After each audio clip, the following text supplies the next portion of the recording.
300 ថ្ងៃហើយដែលមិត្តភ័ក្តិទាំង5នាក់ត្រូវបានជាប់ឃុំឃាំងយ៉ាងអយុត្តិធម៌ពួកគេមិនមែនជាអក្រិតជនប៉ុន្តែពួកគេជាជនសាមញ្ញដែលមានក្តីស្រមៃចង់បានគុណភាពជីវិតដ៏ល្អប្រសើរនិងមានសុវត្ថិភាពដូចមនុស្សគ្រប់គ្នាដែរ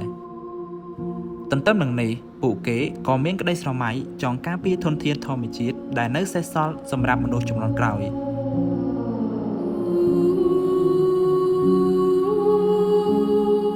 ក្តីស្រមៃនេះមានតម្លៃស្មើនឹងបេសកកម្មនៃជីវិតរបស់ពួកគេមិនមែនជារឿងបន្តបន្សំឡើយពួកគេបានប្រថុយប្រថានគ្រោះថ្នាក់គ្រប់បែបយ៉ាងដើម្បីបដូរជាមួយការពិតក្នុងការពារព្រៃឈើសមុទ្រទន្លេនិងសហគមន៍រងគ្រោះពួកគេមានផ្ទះច្រើនកន្លែងណាស់ទីណាមានការរំលោភបំពានដល់ធនធានធម្មជាតិទីនោះហើយជាផ្ទះរបស់ពួកគេ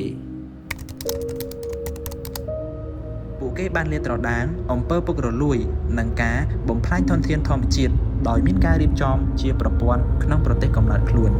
សកម្មភាពរបស់ពួកគេបានក្លាយជាបទឧក្រិដ្ឋដែលផ្ដល់ទានទោសដោយរដ្ឋាភិបាលពី6ទៅ8ឆ្នាំការលើកឡើងក្នុងរដ្ឋធម្មនុញ្ញថាច្បាប់ការពារជីវិតកិត្តិយសនិងសេចក្តីថ្លៃថ្នូររបស់ប្រជាពលរដ្ឋមិនមាននៅក្នុងការអនុវត្តជាក់ស្ដែងសម្រាប់ពួកគេឡើយរដ្ឋាភិបាលបំបិទមាត់មិត្តទាំង5នាក់ធ្វើទុកបុកម្នេញចាប់ដាក់គុកម្ដងហើយម្ដងទៀតក្នុងចេតនាធ្វើឲ្យយើងទាំងអស់គ្នាភ័យខ្លាចលែងហ៊ាននិយាយស្ដីការពិតនិងលួសតែក្រោមអំណាចរបស់គេប៉ុណ្ណោះប៉ុន្តែយើងមិនព្រមនៅស្ងៀមទេតើឲ្យយើងនៅស្ងៀមបានដូចម្ដេចទៅបើធនធានធម្មជាតិកំពុងរងការបំផ្លិចបំផ្លាញគ្រប់ទិសទីពីមួយថ្ងៃទៅមួយថ្ងៃដែលនាំមកដោយភាពអាត្មានិយមលុយបាក់ពួកនិងអំណាចជាប្រព័ន្ធដូចនេះតើឲ្យយើងព្រមឈរមើលផ្ទះរបស់ពួកយើងត្រូវបានគេដុតបំផ្លាញជារៀងរាល់ថ្ងៃដោយរបៀបណាបងប្អូនអាចជួយយើងបានតាមរយៈការចុច like បញ្ចេញមតិនិងការចែករំលែកវីដេអូរបស់យើងសូមបន្ត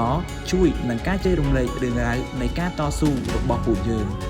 ការចូលរួមរបស់បងប្អូនជាចំណែកដ៏សំខាន់ក្នុងការការពារធនធានធម្មជាតិរបស់យើងទាំងអស់គ្នានិងការទាមទារសិទ្ធិដល់មិត្តទាំង5នាក់មិត្តទាំង5នាក់បានលះបង់សេរីភាពរបស់ពួកគេដើម្បីការពារទ្រព្យសម្បត្តិរបស់យើងទាំងអស់គ្នាការតស៊ូនេះមិនអាចឲ្យពួកគេលើកឡើងតែឯងបានទេ